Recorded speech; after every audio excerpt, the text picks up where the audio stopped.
अरण्यकांड 35वां सर्ग। तारा का लक्ष्मण को युक्ति युक्त वचनों द्वारा शांत करना। सुमित्रा कुमार लक्ष्मण अपने तेज के कारण प्रज्वलित से हो रहे थे। वे जब उपयुक्त बात कह चुके तब चंद्रमुखी तारा उनसे बोली, कुमार लक्ष्मण, आपको सुग्रीव से ऐसी बात नहीं कहनी चाहिए। ये वानरों के राजा है, अतः इनके प्रति कठोर वचन बोलना उचित नहीं। विशेषतः आप जैसे सुहृद के मुख से तो ये कदापि कटु वचन सुनने के अधिकारी नहीं। वीर कपिवर, कपिराज सुग्रीव न कृतघ्न है, न शठ है, न क्रूर, न असत्यवादी है, न कुटिल ही है।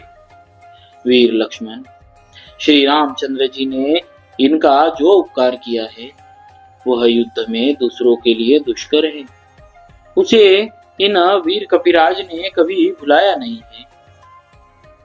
शत्रु को संताप देने वाले सुमित्रानंदन श्री रामचंद्र जी के कृपा प्रसाद से ही सुग्रीव ने वानरों के अक्षय राज्य को, यश को, रुमा को तथा मुझको भी प्राप्त किया है।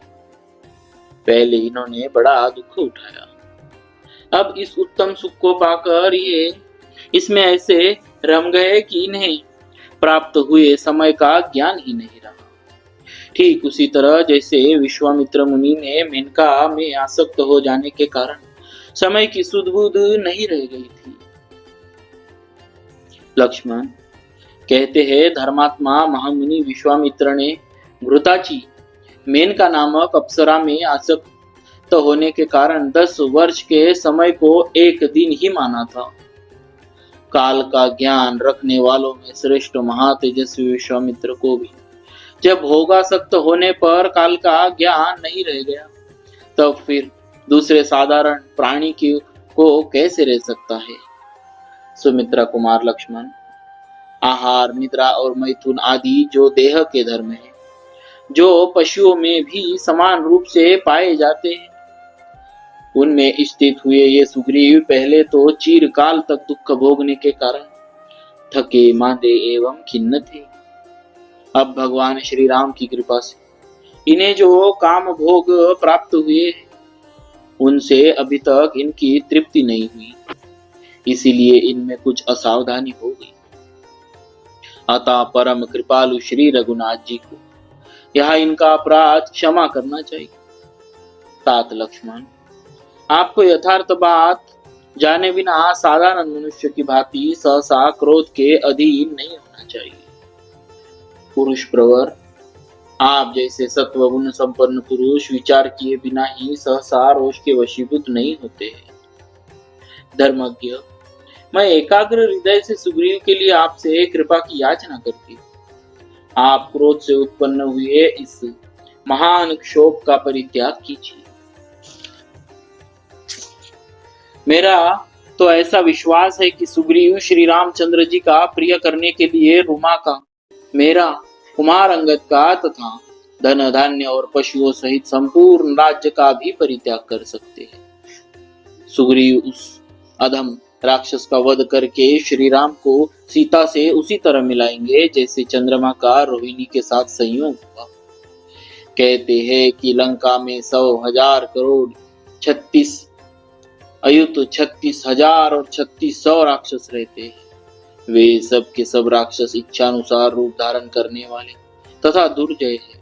उन सब का संहार किए बिना रावण का, जिसने मिथिलेश कुमारी सीता का अपहरण किया है, वध नहीं हो सकता।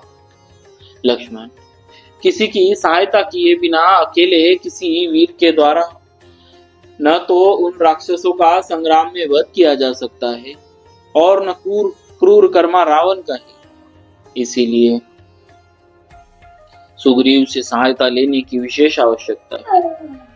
वानर राज वाली लंका के राक्षसों की इस संख्या से परिचित, उन्हीं ने मुझे उनकी इस तरह गणना बताई थी। रावण ने इतनी सेना का संग्रह कैसे किया यह तो मुझे मालूम नहीं, किंतु इस संख्या को मैंने उनके मुंह से सुना था। वह इस समय मैं आपको बता रही हूं। आपकी सहायता के लिए सुग्रीव ने बहुतेरे श्रेष्ठ वानरों को युद्ध के निमित्त असंख्य वानर वीरों की सेना एकत्र करने के लिए भेज रखा है। वानर राज सुग्रीव उन महाबली और पराक्रमी वीरों के आने की प्रतीक्षा कर रहे हैं। अतएव भगवान श्री राम का कार्य सिद्ध करने के लिए अभी नगर से बाहर नहीं निकल सके। सुमित्रानंदन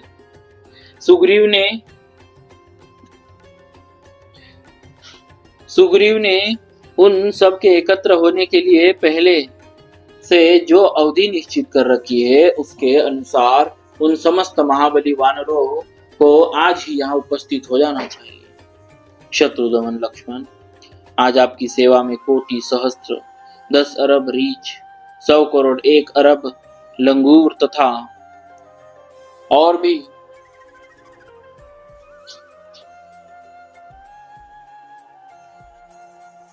बढ़े हुए तेज वाले कई करोड़ वानर उपस्थित होंगे। इसलिए आप क्रोध को त्याग दीजिए।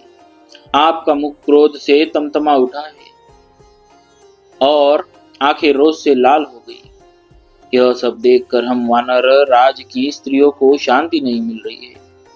हम सबको प्रथम भय वालीवत के समान ही किसी अनिष्ट की आशंका हो रही है।